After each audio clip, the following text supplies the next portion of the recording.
Hi friends, అందరికీ నమస్కారం. Andhra Pradesh and తెలంగాణలో రాగల 24 గంటల వాతావరణం ఎలా ఉంటుందో చూద్దాం. కృష్ణా గోదావరిలో వరద ప్రవాహం కొనసాగుతున్నట్టు వాతావరణ శాఖ తెలిపింది. Welcome to AP weather news.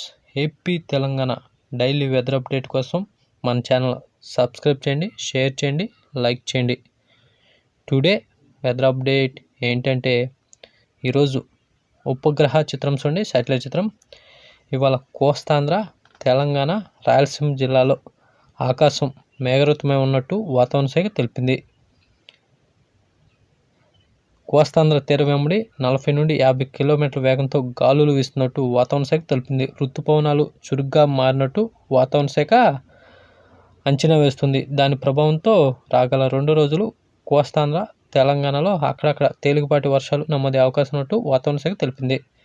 ఇదిలా ఉంటే రాగల 24 గంటల వాతావరణం చూస్తే, ఇటు ఉత్తర కోస్తా జిల్లాలైన విశాఖపట్నం, విజయనగరం, శ్రీకాకుళం జిల్లాలో అక్కడక్కడ ఓ మోస్తరు నుంచి భారీ వర్షాలు నమోదే అవకాశం ఉన్నట్టు వాతావరణ శాఖ తెలిపింది.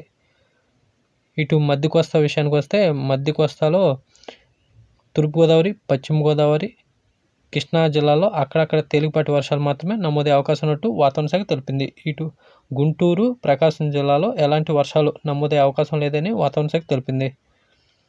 ఇటు దక్షిణ కోస్తా జిల్లాలైన అన్నమయ్య, చిత్తూరు, తిరుపతి, నెల్లూరు జిల్లాలో అక్కడక్కడ తేలికపాటి జల్లులు అక్కడక్కడ నమోదే అవకాశం ఉన్నట్టు వాతావరణ శాఖ తెలిపింది. ఇదిలా ఉంటే రాయలసీమ జిల్లాలైన కడప, కర్నూలు, నంద్యాల, పులివెందుల జిల్లాలో అక్కడక్కడ మాత్రమే తేలికపాటి వర్షాలు మాత్రమే నమోదే అవకాశం ఉన్నట్టు వాతావరణ శాఖ తెలిపింది.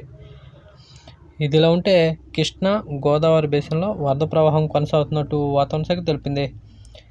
అటు గోదావరి నదిలో 50 అడుగులు పైగా వరద ప్రవాహం కొనసాగుతున్నట్టు వాతావరణ శాఖ తెలిపింది. ఇక గోదావరిలో వరద ప్రవాహం తగ్గుముఖం పట్టే అవకాశం ఉన్నట్టు వాతావరణ శాఖ తెలిపింది. ఇదిలా ఉంటే ఇటు కృష్ణా నదిలో కూడా, అటు తుంగభద్ర నదిలో ఈరోజు గేట్లు ఎత్తే అవకాశం ఉన్నట్టు వాతావరణ శాఖ తెలిపింది.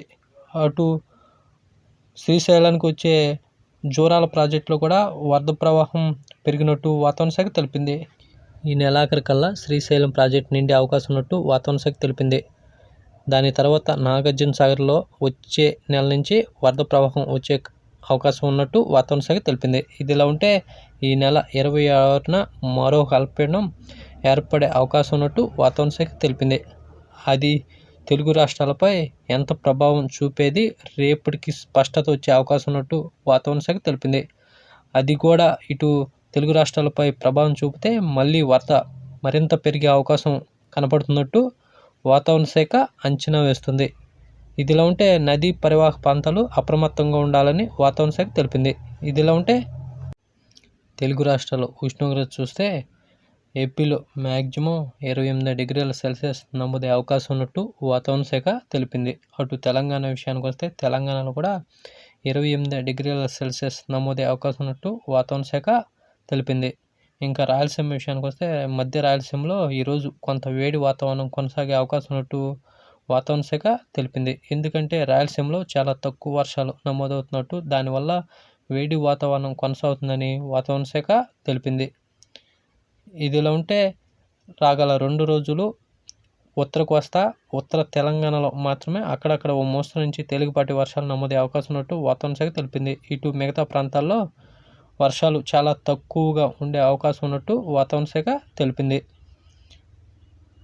అటు కృష్ణా గోదావరి నది తీర ప్రాంతాల్లో ప్రజలు అప్రమత్తంగా ఉండాలని వాతావరణ శాఖ తెలిపింది. ఇలాంటి డైలీ వెదర్ అప్డేట్ కోసం మన ఛానల్ సబ్స్క్రైబ్ చేయండి, షేర్ చేయండి, లైక్ చేయండి. థ్యాంక్స్, ధన్యవాదాలు.